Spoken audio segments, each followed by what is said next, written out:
예, 이번 북한의 핵실험이 원자탄 실험이었느냐, 수소탄 실험이었느냐에 따라 또 앞으로의 정치적인 양상 달라질 수 있습니다. 그래서 국내의 전문가들도 이에 대한 면밀한 분석에 지금 들어갔는데요. 이 분야를 오랫동안 연구해온 과학기술정책연구원 이춘근 선임연구위원 전화 연결해서 이와 관련한 의견 들어보겠습니다. 연구원님 연결돼 있죠? 예, 안녕하십니까. 이춘근입니다. 예. 그 5차 핵실험, 지난 5차 핵실험 당시에 진도가 이제 5.04 인공 지진이 감지가 됐습니다. 이번 6차 때는 예. 5.7 진도고요. 이게 한 0.6, 0.7 정도 차이인데 지난번은 원자탄 실험이었고 이번은 수소탄 실험이었다. 이렇게 볼 수 있는 겁니까? 예, 그 지진파를 가지고 위력을 판단하는 공식이 여러 가지가 있고요. 예. 그건 암석의 유형에 따라서 달라집니다. 그래서 우리 그 지난번 5차 실험 때도 진도 5.04에 대해서 우리 국방부는 이제 10킬로톤 정도로 발표를 했습니다만은 예. 이거는 좀 보수적인 판단이고요. 예. 실제적으로 암석이 좀 아주 단단하지가 않고 약간 부드러운 암석이 섞여 있다고 치면은 15킬로톤 정도로 봐도 무방합니다. 그러니까 5차 핵실험도 뭐 히로시마와 나가사키급이다 이렇게 볼 수도 있거든요. 예. 이번에 이제 5.7이라고 보면은 우리 국방부에서 발표한 그 식대로 환산을 해도 50킬로톤을 넘어가게 됩니다.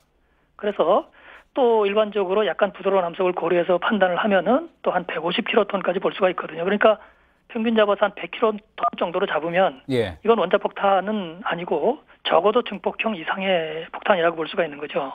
예. 이걸 가지고 오늘 아침에 보도한 그 2단 모형을 가지고 이제 유추해서 판단하건대 예. 위력을 줄인, 그러니까 위력을 조절한 소형 수소폭탄이라고 봐도 무방할 것 같습니다. 예, 만약에 그렇게 말씀하신 대로 수소탄 실험에 성공한 거라면은 앞서 이제 원자탄과 위력 차이가 크다는 리포트도 봤는데 좀 얼마나 심각한 상황이라고 볼 수 있을까요?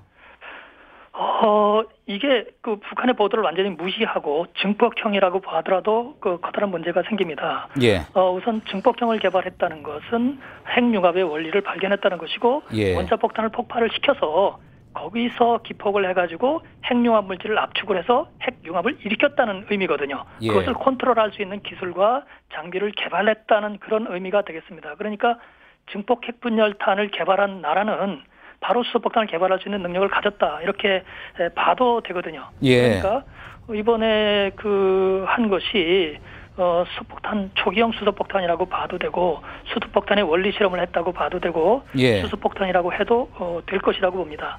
예. 그리고 또 이제 중요한 부분이 북한에서 이제 방송에서 공식적으로 이야기한 부분인데요. ICBM에 장착할 수 있는 크기로 수소탄을 소형화에 성공했다. 뭐 이렇게 이야기를 장착용이라고 성공했다 주장했는데 우리가 지금까지 밝혀진 드러난 내용을 가지고 그렇게 볼 수 있는 근거가 있습니까? 이거는 이제 두 가지로 볼 수 있을 것 같습니다. 소형화 자체에다 초점을 맞추면은 수소폭탄의 소형화는 핵융합 물질을 적게 써가지고 위력을 줄여서 소형화를 할 수가 있거든요. 북한이 지금 그렇게 한 것 같고요. 또 하나는 이제 삼중 수소를 써서 그 핵분열 물질, 그다음에 핵융합 물질의 효율을 제고하면은 또 그 부피를 줄일 수가 있거든요. 그런 점에서 보면은 북한이 이런 그 크기상에서 중량상의 소형화는 어느 정도 이룰 수 있다고 보고. 오늘 아침에 그 보도한 그 모형 그 자체도 ICBM에 들어갈 정도는 됐다고 봅니다. 다만 문제는 재진입 여부입니다. 그래서 ICBM이 재진입할 때 그 열을 그 보호하기 위해서 방열하기 위해서 어느 정도 두꺼운 어느 정도 그 강력한 어느 정도 효율적인 재진입체를 갖다가 개발을 했느냐. 북한이 거기서 입증된 것이 없고 거기서 아직까지 미흡하다고 보기 때문에 ICBM급 수소폭탄의 소형화에 대해서는 논란의 여지가 있습니다. 그러니까 오늘 북한이 발표한 것도 보면 EMP 폭탄을 말하지 않았습니까? EMP 폭탄은 재진입이 필요 없기 때문에 그런 의미에서 EMP탄은 성공했다라고 볼 수도 있는 거죠.